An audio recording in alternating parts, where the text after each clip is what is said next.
okay. So, with that, an official welcome to the Tea and Teaching series. We're starting today in the only place that we can possibly begin this journey, and that is with poison.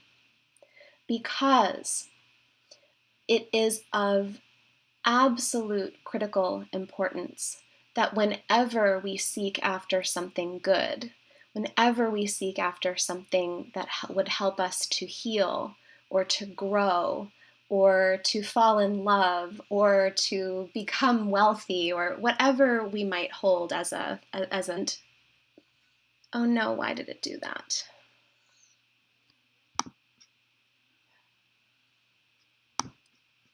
Okay, the stream stopped for a moment, so I freaked out. Anyway, hi Brenna, I'm so pleased you're here. So as soon as we think of something good and high and holy, we want to remember the bad, the dark, the feared, the fearful, the dangerous, because the only way that we get tripped up is when we're not aware of those parts of ourselves and those parts of the world and those parts of other beings. So the only safe place to begin a course on healing with herbs is with poison. And with that, I would like us to turn to the ever wise words of William Shakespeare, as spoken by Friar Lawrence in Act 2, I believe, of Romeo and Juliet. And we are going to just listen to what the friar, who you may recall is the source of the poison that Juliet drinks, that does not kill her, but makes her seem as if she is dead, and is a very key component of the tragic deaths of the young lovers in that play. So I give you Friar Lawrence. Oh, mickle is the powerful grace that lies in herbs, plants, stones, and their true qualities. For naught so vile that on the earth doth live, but to the earth some special good doth give. Nor aught so good, but strained from that fair use, revolts from true birth, stumbling on abuse. Virtue itself turns vice, being misapplied, and vice sometimes by action dignified. Within the infant rind of this small flower, poison hath residence, and medicine power.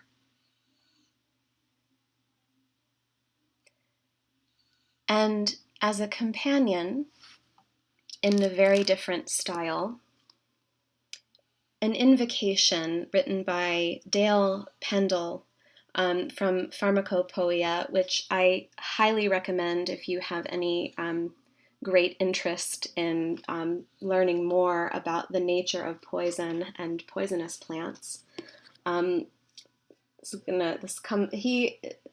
He comes from quite a different angle than most of us are coming from, so I think his words are very interesting.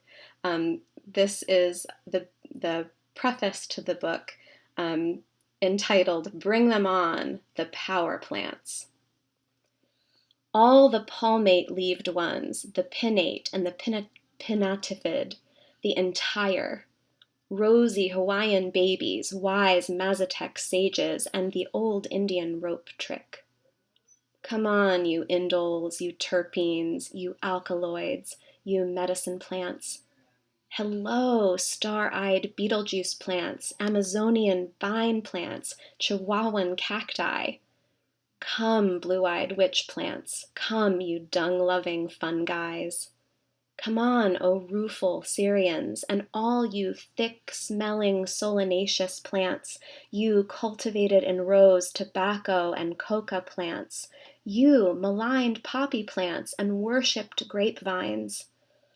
All forgotten plants, and fad plants. Come forth, you motley troop, not a gentleman among you, not a one that won't lie, cheat, or swindle a ride. Come, all ye ruffians, be fruitful. We have need of poison.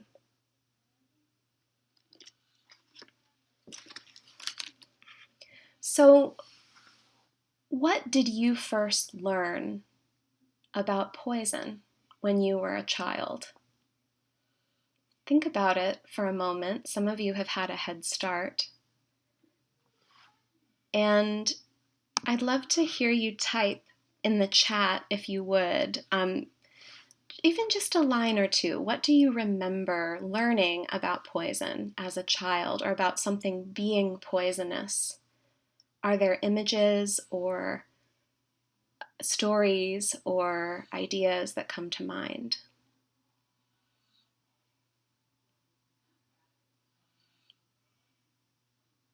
And I want to give you space to answer, but I'm hesitant to stop talking because I'm afraid that then it will seem as if the stream is gone, and that will be concerning.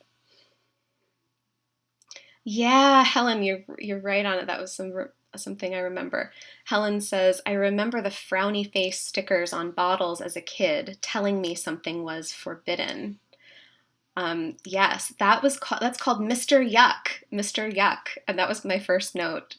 Nikki says, I have the image of medicine being off limits. Yeah, we think of like child-proof containers, child-proof bottles, or, even the line of like store your medicines away from children and animals. Brenna says, definitely holly berries and mistletoe. Yeah, I think of the kinds of plants that were like we knew were bad for the dog. Poinsettias at Christmas time was like, well, don't let the dog get into the poinsettias.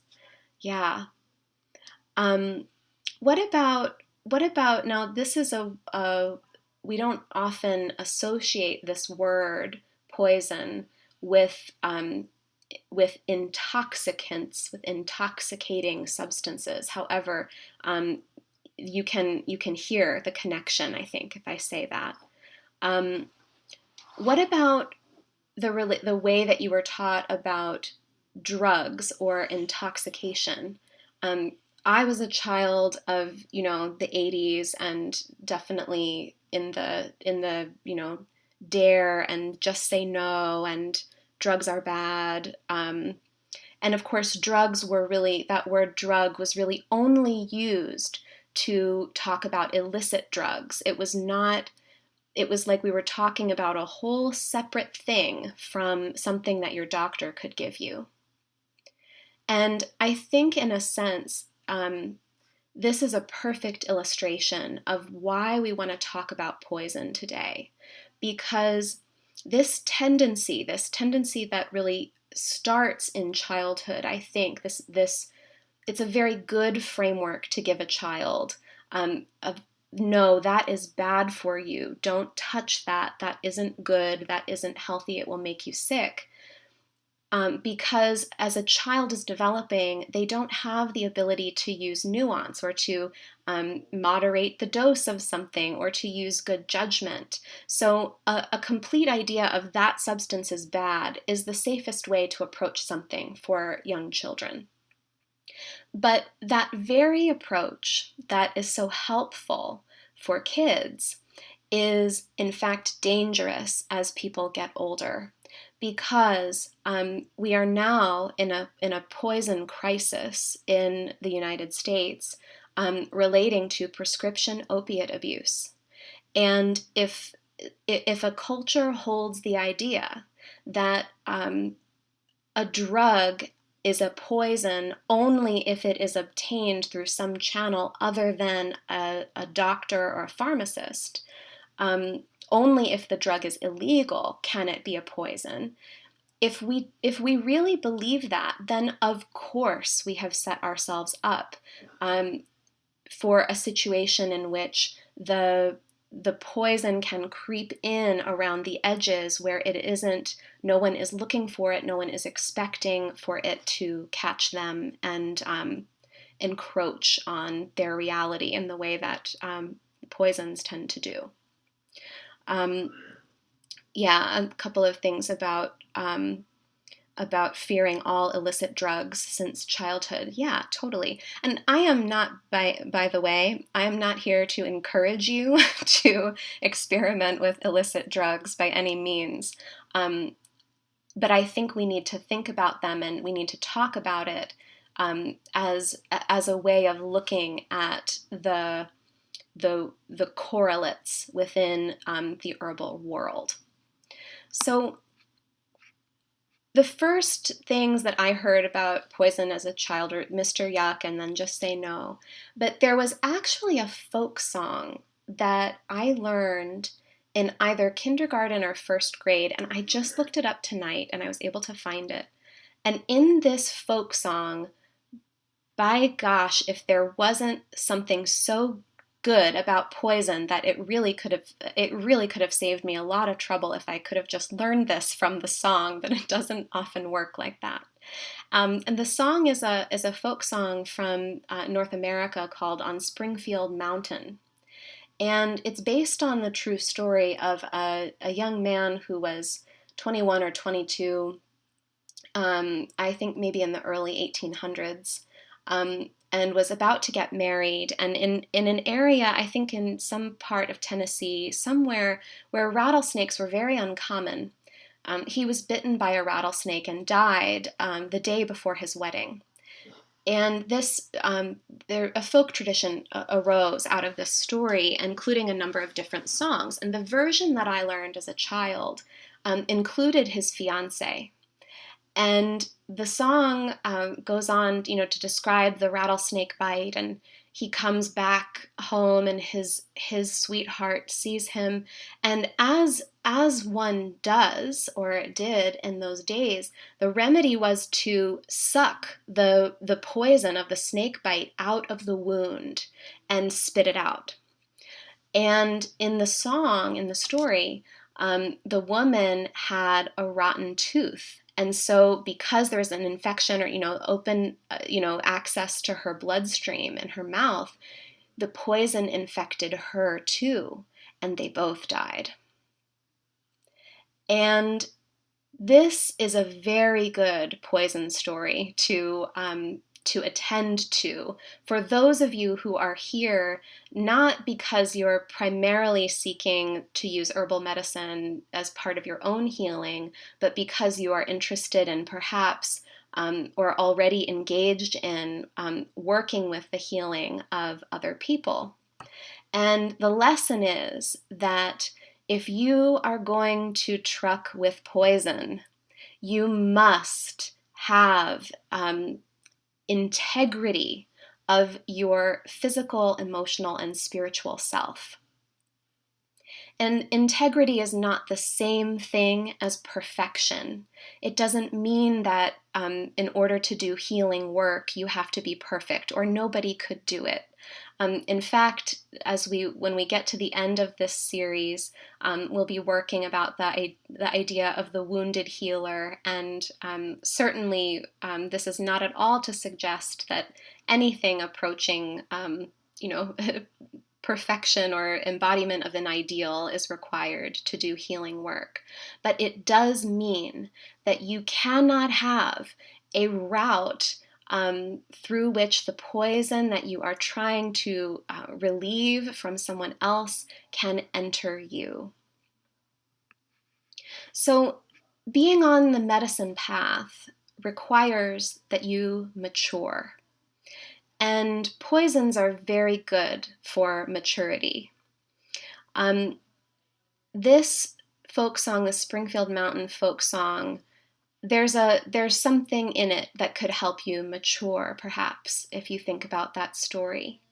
I'd love to hear if there are any other stories or thoughts or popular images of poisons or poisoning, poisonous plants, And again, remembering that this is a public forum, if you have had encounters with illicit poisonous plants, you may choose not to disclose those or to tell them, a story of a friend or something.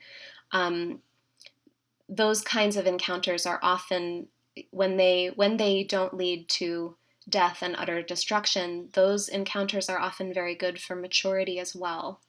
So I'd love to know anything else that has helped you, or that maybe feels like there's something in it that could help you to mature your perspective about poison.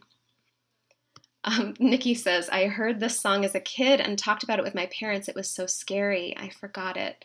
It's so scary because it feels like even trying to do the right thing, there is not a solution. Yeah.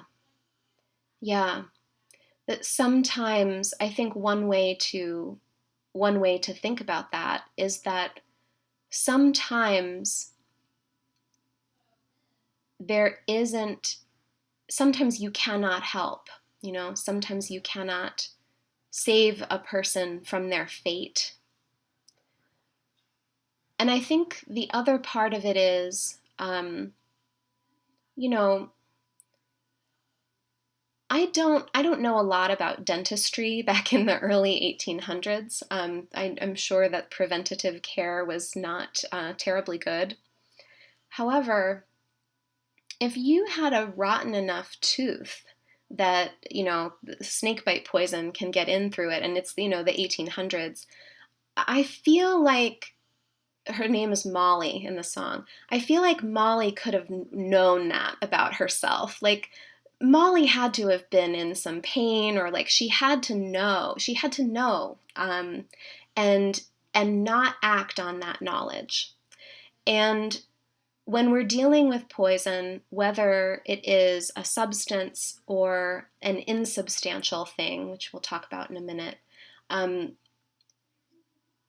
choosing not to know everything that you can know is perhaps one of the most dangerous courses of action that you can take. Okay, I'm not seeing any other comments about mature stories of poison, so we will continue. So you may remember, perhaps from your high school chemistry class, a gentleman by the name of Paracelsus. Is this ringing any bells for you guys, Paracelsus? He is a fascinating figure who really stood between two great eras of thought and straddled them pretty amazingly. And without the benefit of microscopes or a scientific tradition, he was I think maybe 1200s, something like that, 1300s, the very end of the Dark Ages, just before the Renaissance. He anticipated a lot of the discoveries of the scientific tradition. And he was, in those days, if you were going to be a healer, a medicine person, there were a couple of different paths. You could be, an official doctor trained through the universities and such, the official schools. I don't know for sure that they were universities, but surely the religious structures and hierarchies had something to do with it. You could do that, and most of what those official physicians were doing was frankly not helping anyone. The Black Plague was about, and a third of the population of Europe or something, possibly I'm getting that number wrong, but an incredible number of people died a frightful and terrible death, and nobody would help them. Nobody knew how to help them. So if you weren't someone who was born into a situation where you could become a doctor in the official way, you could try your hand at being a plague doctor. And you could travel around and seek to relieve the suffering of the terribly unfortunate, cursed people who were dying of the plague, and their family members, wearing incredible beak-like masks with straw and herbs and things in them to try to, because it was believed, the actually closer to correct people believed that the plague was transmitted by bad air or foul air. It was actually transmitted by a vector, by fleas that lived on rats, and then bit people. However, it was an infectious disease, and that idea of sort of the air was closer than what the official doctors were saying, which was that it was an astrological phenomenon. And so Paracelsus took this path. In those days, if you were a surgeon, surgery was done by barbers. So if you ever notice that outside of a barber shop, you see something that looks kind of like a caduceus, which is that two-snake symbol of medicine, it's because barbers and surgeons were the same person back in the Dark Ages, and they were kind of in disregard. So Paracelsus was doing this, and he was also, as he sought, he was determined to find treatments for the plague, and seemed to be motivated by a genuine desire to help people, and also by a real, almost Shakespearean kind of ambition. And so he traveled around, working, trying to find cures. And he practiced alchemy, which was, seen by many people as a forebearer to chemistry, and seen by my friend and yours, Carl Jung, as a metaphor for the development of the self and of the soul. So Paracelsus has these different things going on. He's like in the clinical, like in the trenches, in the trenchiest of trenches, trying to help plague victims. And he's got this alchemy thing going on. And as he's working through all of this, he comes to quite a number of discoveries that have a significant impact on the founding of the scientific tradition many years later.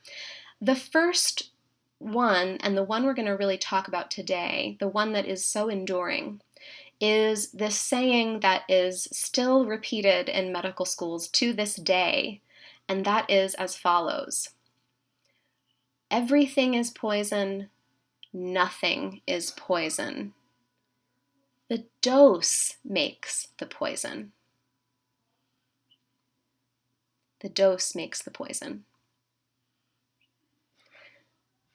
This, in my mind, is a mature view of poison as a physical substance, of the potential dangers of both herbs and drugs, pharmaceutical or otherwise.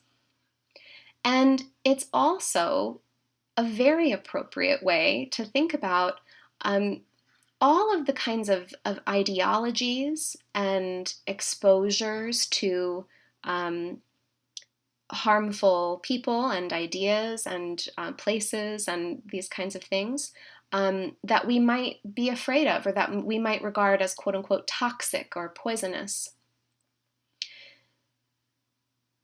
So I want you to think for a moment. I'm making an assumption about you that because you're here, you might, the idea of foods that contain toxins might kind of freak you out a little bit, and you might not want to eat food that has toxins in it. Or if you were to hear that, a certain herb, well, actually, that has toxins, would you feel afraid to use it or to work with it? What if you heard that, I don't want to pick a specific chemical because I don't want to get bogged down. I don't want to get bogged down in these particulars. But what if you had like a favorite body lotion that you thought was like really, good for you, had good ingredients, and then, there was one thing in there that then you find out somebody said, oh yeah, well, like that's a toxin. Do you know that causes cancer in lab mice? how would you feel in any of those situations? Or have you encountered a situation like that? Okay. Kayla, you might have said this a while ago. My fears about something diminish substantially when I learn more about that thing. A poisonous plant, for example, learning about the properties as well as its ID helps to ease the fear. Yes. Um, and I wonder, Kayla, I happen to know that you are someone who does field work, and so you have a much more active relationship with identification of things in nature and things in nature in the field that could potentially harm or irritate your skin or do something to you. And I wonder how this, you may or may not want to share this, but I wonder about kind of how that has shifted for you over the course of time as you've done that work. It would be interesting to know kind of how that compares. And she said, yeah, actually, this has happened a lot. About 5 years ago, I learned that all my body products have, quote, toxins. Yeah, this happens to most of us. I went through this. I use pretty much everything I make myself, except my shampoo. And yeah, so this isn't to say, like, oh, don't ever have a thought about whether or not there's something that's potentially harmful in your body products. However, I think it's important that we move beyond this tendency to sort things into the poison, toxic category or the helpful, good, totally awesome, can't hurt me category. Um, uh, Nikki says, yeah, thinking that the dose makes the poison helps to actually live in less fear. Sometimes I feel overwhelmed by toxins, but it takes away a lot of energy to become too obsessed. Yes. Amanda, thank you for telling me your name. Amanda says, learning about properties is not the same response as reading labels, though. So there are different ways to relate to a toxin. Yes, or, different ways to relate to something that frightens you, different ways to relate to something that has the potential to harm you. Yes, absolutely. Mm-hmm. And you can hear the progression from declaring something all bad, banishing it from your life, no matter the cost, and fearing it, letting it shape your life. One of the things that I see way too often in my practice. Most of what I do, I love to be here teaching with you. Most of what I do is one-on-one work with people. And those of you who are my clients, you should know that a lot of times what I fantasize about as we're working together is like, I wish that you could all hear each other and hear how united you are in many of your struggles. And one of the ones that's really common is that when I begin working with a client, she tells me all of the food that she is afraid to eat. And this isn't coming from a perspective of, a religious or an ethical observation. That is in a different category. This is coming from, I'm afraid to eat gluten because I think that I think that it makes me bloated and I think I have leaky gut. And I'm afraid to eat garlic, crab, green beans, strawberries, and citrus because I had an allergy test done 3 years ago, and those all came back as I was allergic to them. And I'm afraid to eat anything that's not organic, and I won't eat food that's cooked in a restaurant. And I don't like to combine dried fruits and nuts at the same time. And I don't want to eat things that are too cold because I heard that will hurt my digestion. So it starts to be this list, right? That when you start to hear something like that, and you guys, I'm not exaggerating. It can really be that comprehensive that people come to me and they're willing to eat, a handful of foods. And what has happened, in my opinion, is that is a poisoning. That is a victim of poisoning. And what they have been poisoned by is the idea that everything is contaminated and that the only way they can be safe is if they adhere to a narrow band of purity, and if they observe this unfailingly, and they shape their entire lives to cater to the strict demand of this purity poison, I guess. And so perhaps they're avoiding toxins. I mean, probably not. Probably not, because everything is poison, nothing is poison. But what they have done is in fact twist and mutate their life so much that they're no longer able to nourish themselves. A lot of times these people have serious nutritional deficiencies and emotional balance challenges because they're not nourished. So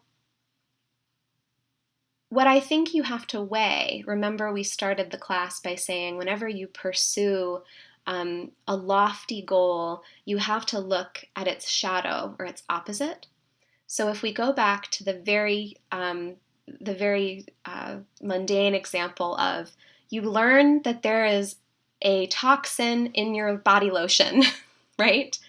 What you have to weigh, if we're going to take this from a Paracelsian perspective, from this great poison teacher, if we're going to address it this way, you're going to look at, well, if the good thing that I'm after is the purest and also just best experience of a body lotion that I can get, and into that decision will go all kinds of things, cost, animal testing or lack thereof, how it smells, how it works on your skin, how you feel when you use it, all of those kinds of things that are in your ideal body lotion image, and being free from anything that would harm you, and then on the other side, what's the shadow of that? Well, I mean, one of the shadows of that, in my opinion, is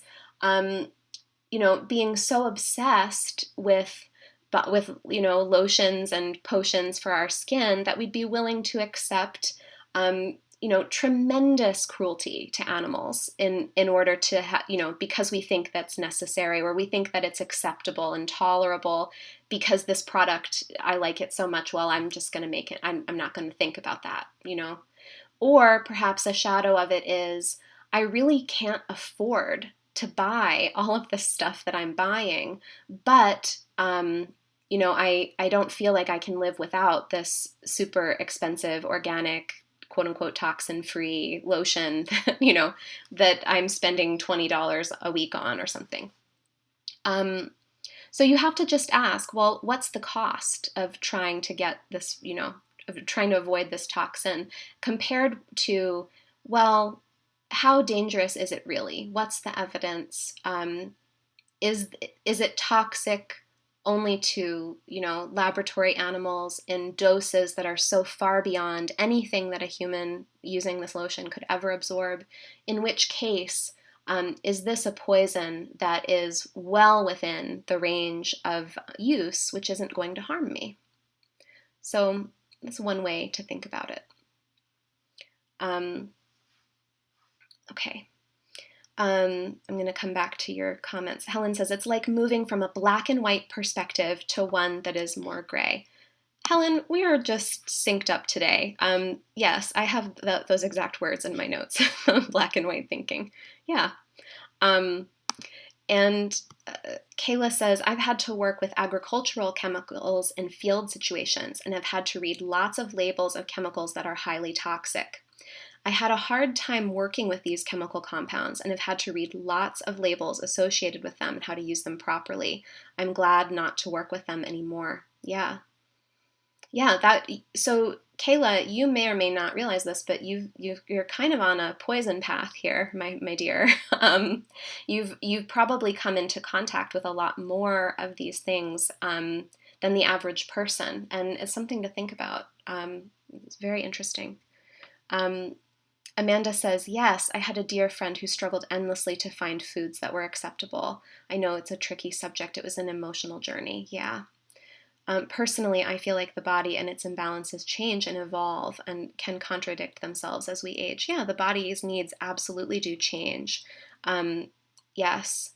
And the way that this is off topic, but I'll give you one sentence.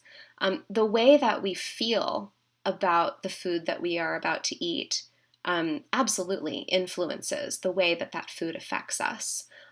So it isn't in American culture, there is a real privileging of what we see as the quote unquote physical cause of something as opposed to any other cause. So inevitably, when someone starts to experience symptoms that they can't explain and they're kind of bent toward being interested in holistic health and healing, the kinds of people like us who are here talking, what we tend to do first, with the exception of those of you who might be psychotherapists or social workers, in which case you might think about the psychosomatic piece first.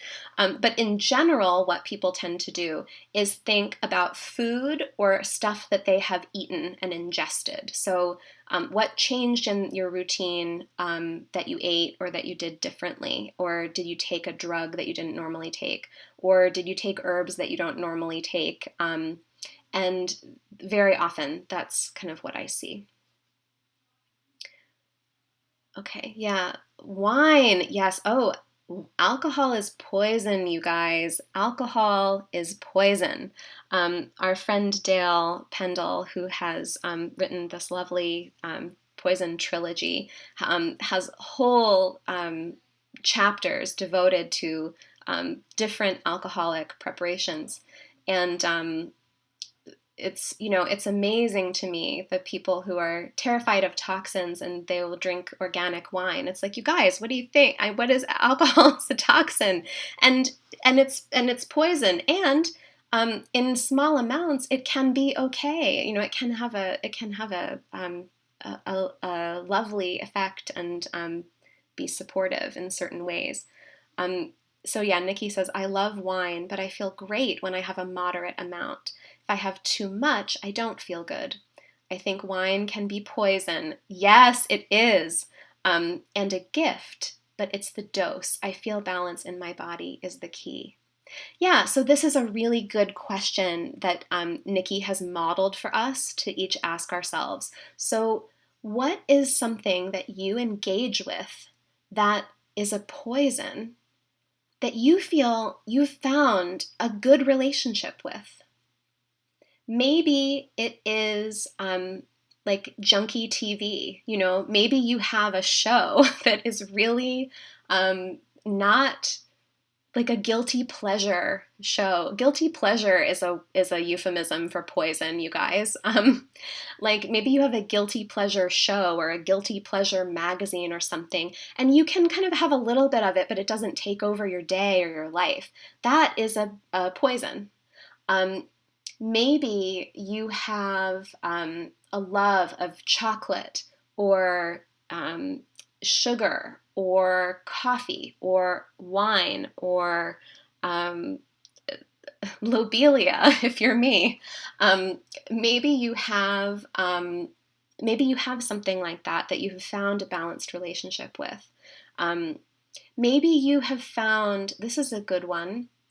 This is a poison I'm making friends with this year. What would it be like to have a balanced relationship with your own aggression? What would it be like to have a balanced relationship with your own pride or ego, rather than making either of those things totally bad? Okay, we're going to press on. So the dose makes the poison is vitally important when we think about working with herbs. So my tendency, and we'll get into this later this month, for legal reasons, is that I tend not to teach publicly about toxic, quote unquote, plants or poison plants, which I define as a plant that the better term would really be a low dose botanical. Something that, because like everything, it's poison, in a dose that would be very easy to take, it could harm someone. I work with very few plants like that at all, and when I do work with the plants like that, it tends to be mostly in formula, so they're very diluted down, and that helps quite a lot to protect. But I tend not to teach about these publicly because there's a legal risk associated with that. However, it is really just it's really just important to remember that even the safest plants, the most innocent, safe little things, food plants, can kill people because, someone can have an allergic, an anaphylactic reaction. So we just want to keep all of this balanced and in mind. And then, similarly, the same thing is true for pharmaceuticals. The same thing is true, you guys, for all the stuff that people are afraid about within vaccines. I'm not going to get deep into the vaccine issue today. However, if you want to think, if everything is a poison, then okay, sure, vaccines are a poison. However, vaccines are definitely a poison that is worth engaging with in any society, and one of the most tremendous innovations of healing that human beings have ever invented, and absolutely would be my preferred first line of defense for my family and my community for infectious disease before herbs every single time. So we have to remember that this same approach of learning, information, dose, and context, and awareness of self, and humility, and remembering that yes, you're going to be aware of yourself, but really you're mostly not so different from anyone else. The ways that we're different from each other are so small, you guys. And that conventional medicine, while like everything, it has its risks, it has its poison, we have to keep this open, gray rather than black and white perspective extended to conventional medicine as well, because to turn completely away from it is probably one of the most poisonous decisions that a modern person can make. And in many cases, doing so endangers not only the person who makes that choice, but also members of their family and community. Certainly the vaccine example is the key one there. And if you're interested in this topic, or if what I'm saying is really shocking you, I would encourage you to read the most beautiful book It's called On Immunity and Inoculation by Eula Bliss. It's just delicious reading. I mean, it's some of the most beautifully written nonfiction that I've read in recent years, and empathetic toward all sides of this issue, and just sumptuous text, and I highly recommend it.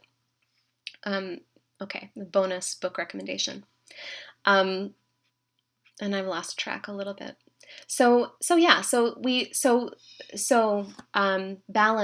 Balance, perspective, wholeness. I'm gonna check real quick. Okay. Oh my gosh! Hi, Jess. Nice to see you. Okay, yeah, and Helen is saying, I'm thinking of Asteraceae family allergies as an example of anything being a poison. Yes, absolutely. Absolutely. Okay. All right, last piece before we move to question and answer time.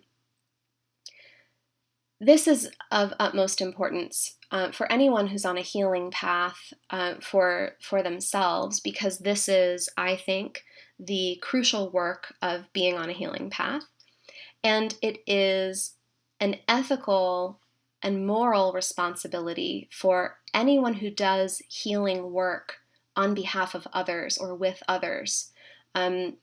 I know many of you actually here tonight do this kind of work, and some of you in a one-on-one way, some of you by making gorgeous, amazing things for people to use and enjoy and benefit from.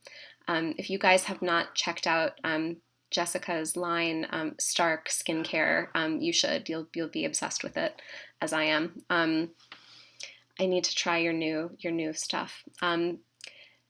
Anyway, this is the most important piece for all of us on our own journeys, and of utmost importance for those of us who do healing work with and for others. And guess what? It's all of you, because all of you listen to your friends when they're struggling and when they need support, and all of you give somebody, an herb from your purse or an Advil from your purse when they have a headache or a cramp or something. All of you do this. All of you would, kiss a boo-boo of, a little niece or nephew if they skin their knee. So all of you are healers. So this is an ethical responsibility for everybody who's listening. Even more important than thinking about the poisons that lie outside of us is engaging with, fearlessly, the poisons that live inside of our own hearts and minds. And being mindful and aware of the poisons that might live within anyone you trust with your body, your heart, your mind, your spirit. Everything is poison. Nothing is poison. There is no such thing as a wholly good and poison-free human institution. The human institutions that we lift up the highest, professions like medicine and natural healing, for those who lift that up high, not everyone does, but some people really do. Institutions that carry spiritual traditions. All of them, you guys, all of them. The things that we lift up the highest have the longest shadows and the strongest poisons that live right beside their gifts. And the question that we have to ask, and you can start to recognize this quality in other people when you do it with and for yourself. You want to look and notice, how is this person, this healer, or this potential partner, or this university that I might attend, this company I might work for, this church I might like to join. How are they engaging with their poison? What are the safeguards that are in place to transmute those dangerous or predatory or dare I even use the word sinful qualities? The word sin comes from a word that means missing the mark. It just means missing the mark. I think there's a lot more wisdom in some of this sort of old morality sometimes than we give it credit for. There's like a lot of good stuff in there. Okay, so how do you engage with the poisons inside you? Well, the first thing is we just have to admit that it's there. We have to admit that part of being human is that none of us are perfect, and that means I'm not perfect either. And I'm saying, we can all say this inside. I'm not perfect. I don't have to be. Nobody else is. And anything terrible that I can see out in the world, anything that horrifies me out in the world, that could very easily be living somewhere dormant in my own heart. And we'll all have certain things that are, certain potholes that we fall into more easily than others. But if you want to start looking for your poison, you're going to find it really close to your strength. So to name a few of my own, I have a strength with words and language and my mind. And there are a couple of poisons that are close to that.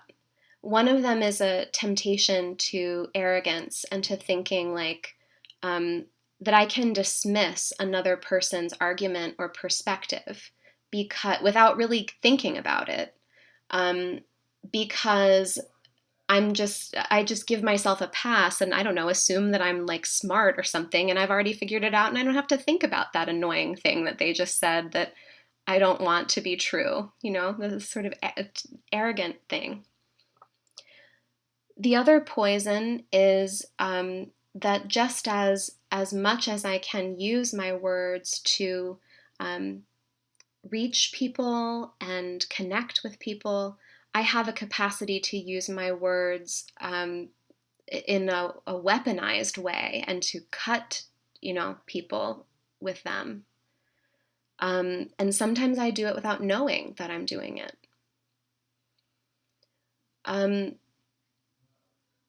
The real temptation, and this is something to think about with anyone that you work with who is doing healing work of any kind, there is a real temptation to power with any skill that you get even reasonably good at. So think about what you're really good at, and think about how awesome you feel when you do something you're really good at, like we get a lot of dopamine rewards when we do stuff we're good at. It feels awesome. And, life is scary and it's very tempting to think, wow, like I'm so good at this, like I'm invulnerable, or, as someone who does healing work, to think like, I've got this figured out. Like, I know what we're going to do here. Like, this is going to work great. This person's going to get better and they're going to think I'm so awesome, like to make it about yourself. Or when you're working with your own healing, this one got me real good back in my early 20s. When you're working with your own healing, the temptation to arrogance and power is the same. To think, wow, you know what? Like, I had that one great, spiritual healing experience. I personally had a very powerful, uh, I consider it a miraculous spiritual healing, spontaneous remission. And so the next time I got really sick, I was like, oh, hey, I got this. All I've got to do is just wholly accept that this illness is happening and, surrender spiritually and trust. And I'm just going to get cured exactly like I did last time. I could order it off a menu. The arrogance of that.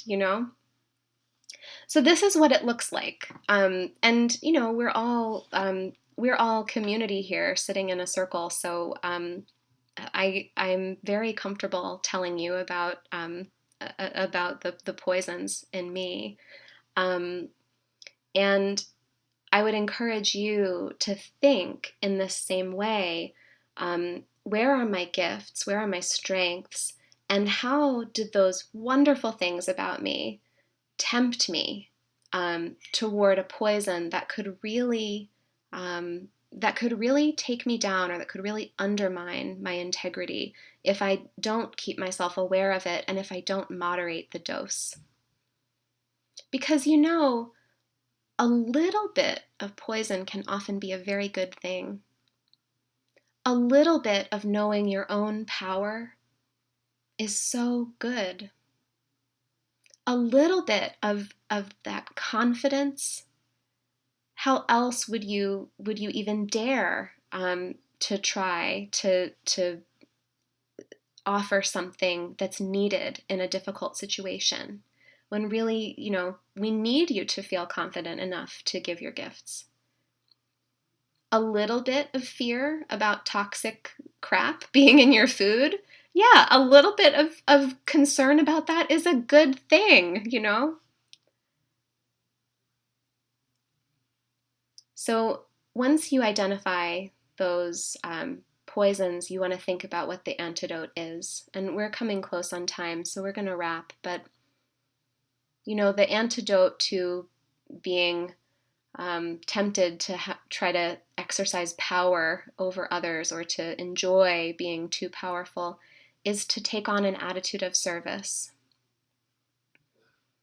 The antidote to arrogance is humility and allowing the gifts to flow through you instead of believing that they belong to you.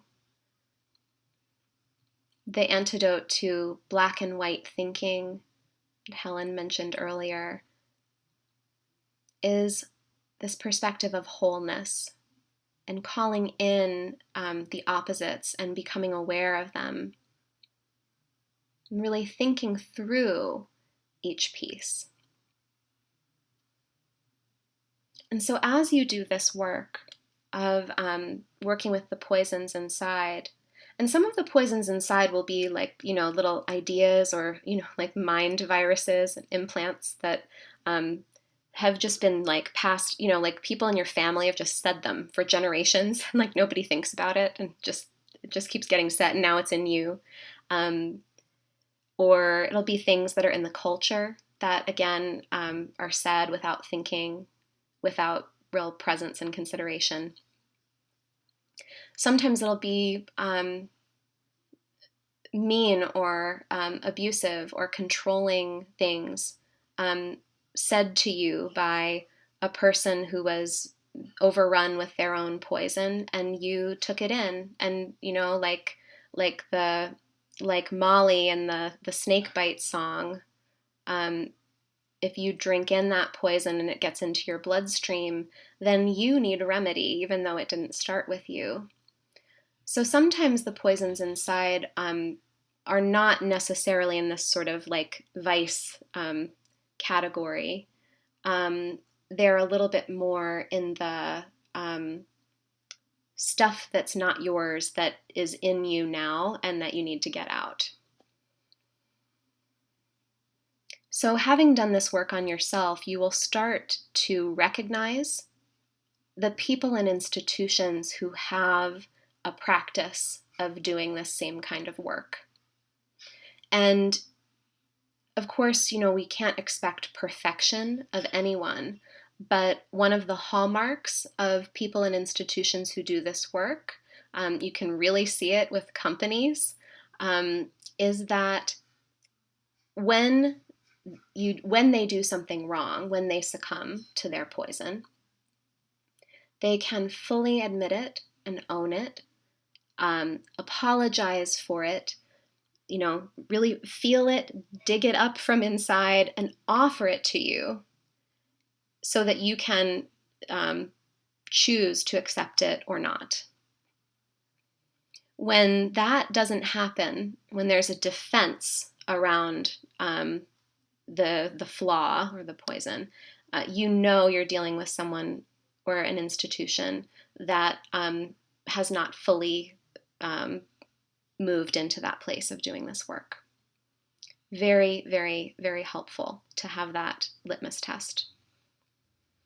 When you find a doctor who will admit that he or she doesn't know the answer to something, just, that if I know that about a doctor, I'm pretty much know everything I need to know that I trust them. Okay. So we're going to move into Q&A. I'm only going to go about maybe 10 minutes over my ultimate deadline of 8 p.m. and I'm pleased with myself, as I always ramble forever and ever. I want to say before we move into this section, I want to thank you so much for your attention, because there is nothing that you have to give, nothing that you have to give that is more valuable than your attention. If you had any idea what these, companies are paying and trying to do, and political people and everything, to just get your attention, they're after it more than your money, more than anything. And your attention is your life force. And I am so honored that you've shared your attention with me and with this class tonight, really. We will be back next week, hopefully with video, continuing this course with the nature of medicine.